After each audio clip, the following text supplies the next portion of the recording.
오늘 말씀은 조금 길 것 같습니다. 5분보다 훨씬 더 길더라도 양해해 주시기를 바랍니다. 왜냐하면 오늘 본문은 성경 안에 있는 난해 구절 가운데 하나이기 때문에 그렇습니다. 미리 오늘 본문 말씀을 묵상하신 분들은 아시겠지만 이해하기가 참 힘든 부분들이 많이 있습니다. 오늘 말씀에 등장하는 청지기가 불의한 청지기인지 아니면 지혜로운 청지기인지 구분이 잘 되지 않습니다. 누가복음 16장 8절 말씀입니다. 주인이 이 옳지 않은 청지기가 일을 지혜 있게 하였으므로 칭찬하였으니 이 세대의 아들들이 자기 시대에 있어서는 빛의 아들들보다 더 지혜로움이니라. 아멘. 오늘 말씀은 청지기를 분명하게 옳지 않은 청지기라고 규정을 합니다. 그런데 주인이 옳지 않은 청지기를 향하여서 혼을 내지 아니하고 지혜로운 청지기라고 칭찬을 하고 있습니다. 예수님께서 하신 이 비유의 말씀을 통하여서 청지기처럼 살으라고 말씀을 주신 겁니까? 아니면 그렇게 살지 말아야 된다라고 말씀을 주신 것입니까? 이것이 오늘 본문을 난해하게 하는 말씀입니다. 우선 이것을 밝히기 전에 풀어야 할 숙제가 하나 있습니다. 그것은 무엇이냐 하면 오늘 본문 속에 나오는 주인이 옳은 주인인가 아니면 불의한 주인인가를 먼저 생각해 보아야 합니다. 1절과 2절 말씀을 통하여서 한번 판단해 보십시오. 또한 제자들에게 이르시되 어떤 부자에게 청지기가 있는데 그가 주인의 소유를 낭비한다는 말이 그 주인에게 들린지라. 주인이 그를 불러 이르되 내가 내게 대하여 들은 이 말이 어찌 됨이냐. 내가 보던 일을 세마라. 청지기 직무를 계속하지 못하리라 하니. 아멘. 주인이 청지기가 자신의 소유를 낭비한다라는 말을 듣고 해고를 통지하는 말씀입니다. 그런데 주인이 해고를 하는 이유가 무엇이죠? 그것은 소문 때문입니다. 주인이 지금 청지기가 자신의 소유를 낭비한다라는 소문을 듣고 사실을 확인하지 아니하고 일방적으로 해고를 통보하고 있는 것이죠. 이러한 주인이면 좋은 사람입니까? 나쁜 주인입니까? 결코 좋은 주인이 아닙니다. 소문을 들었으면 반드시 사실 확인을 한 후에 그 소문이 사실이라는 것이 밝혀졌을 때 해고 통지를 하는 것이지 소문만 듣고 사람을 판단하고 단정 짓는다라는 것은 좋은 모습은 아닌 것입니다.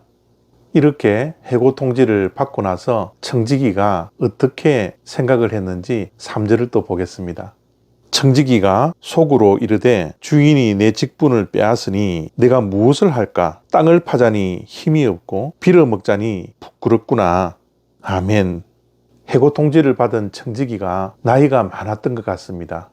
내가 이 일을 그만두면 앞으로 내가 무엇을 하며 살아야 할까? 땅을 파는 막노동을 하려고 하니 이제 나이가 많아서 힘이 없다라고 말을 하고 있습니다.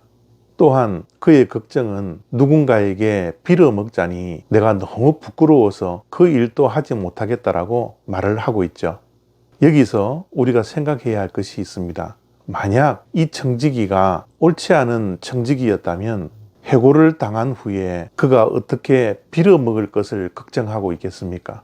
정말 옳지 않은 청지기였다면 부정축적을 하고 그 소유로 인하여서 밭 하나 정도는 사두지 않았을까요? 그는 해고당한 후에 아무것도 할 수 없을 만큼 청빈하게 살았던 청지기였음을 우리가 알 수 있습니다. 여기까지는 주인이 옳지 아니하고 청지기가 억울하게 해고를 당하는 모습입니다. 그런데 문제는 이 후에 있었죠. 해고당하기 전에 주인에게 빚진 자에게 통보를 합니다. 그리고 나서 빚이 있는 자에게 반을 깎아줍니다. 그리고 다른 빚진 자에게는 100석이나 빚을 지고 있는데 80을 빚을 지고 있다라고 문서를 위조하죠.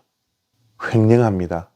이렇게 해야지 자기가 해고를 당한 후에도 그들에게 조금이나마 도움이 될 것 같아서 이런 옳지 않은 방법을 쓰고 있는 겁니다. 이때 주인이 옳지 않은 청지기를 향하여서 혼을 내는 것이 아니라 그 행한 일이 지혜롭다라고 칭찬을 하고 있는 것입니다. 정말 이 말씀이 너무 난해하지 않습니까? 주인이 옳은 주인인지 청지기가 옳지 않은 청지기인지 도저히 분간이 되지 않습니다.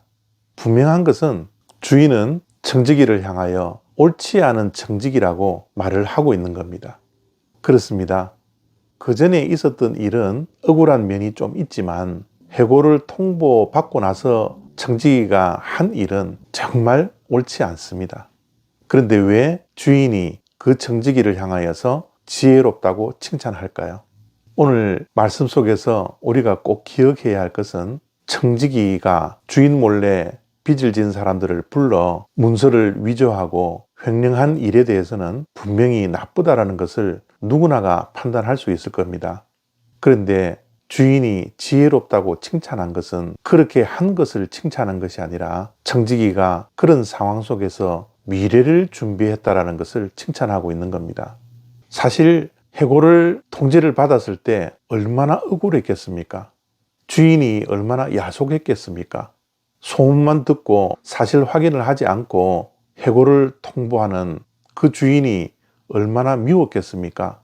그리고 앞으로 살 방도가 그에게는 없었습니다. 나이도 많고요. 그리고 빌어먹을 수도 없고요. 보통 이런 상황이라면 낙심하고 실망하고 좌절하고 어쩌면 인생을 포기할 수도 있었습니다. 그런데 그는 지혜롭게 내일을 준비합니다. 그 방법은 잘못되어서 주인에게 혼이 나야 할 일이지만 그는 삶을 포기하지 않고 내일을 준비했던 겁니다. 주인이 그것을 칭찬하고 있는 겁니다. 내일을 준비하는 그 지혜로움을 칭찬하고 있는 것이지요. 그런데 내일을 준비하는 방법까지도 옳은 것이었다면 정말 100점짜리 지혜였을 것입니다. 그런데 그렇게 하지 못해서 주인으로부터 옳지 않은 청직이라고 말을 들을 수밖에 없었던 것이죠. 그러나 주인의 눈에는 억울한 상황 속에서 힘든 상황 속에서도 포기하지 아니하고 내일을 준비했던 것이 주인의 눈에는 지혜로웠던 것입니다. 여기서 이 난해 구절을 통하여서 우리가 얻을 수 있는 교훈이 무엇입니까? 살아있음이 기회라는 겁니다. 하나님께서 우리들에게 생명을 주신 오늘이라는 이 시간이 내일을 준비할 수 있는 지혜가 있어야 된다는 겁니다. 우리가 살아있기에 얼마든지 내일을 준비할 수 있습니다. 아무리 힘들고 어려운 일이 있다 할지라도 또는 억울한 일들이 우리 앞을 가로막아 낙심케 하고 좌절케 하고 실망하게 한다 할지라도 살아있는 오늘이 기회라는 사실을 꼭 기억하고 어떠한 일에도 포기하지 않고 주저앉아 있지 않는 것이 삶의 지혜라는 것을 꼭 기억하시고 오늘도 우리에게 생명을 주시고 살아있는 기회를 주신 하나님께 감사하며 내일과 미래를 준비할 수 있는 지혜로운 자가 다 되시기를 바랍니다. 감사합니다.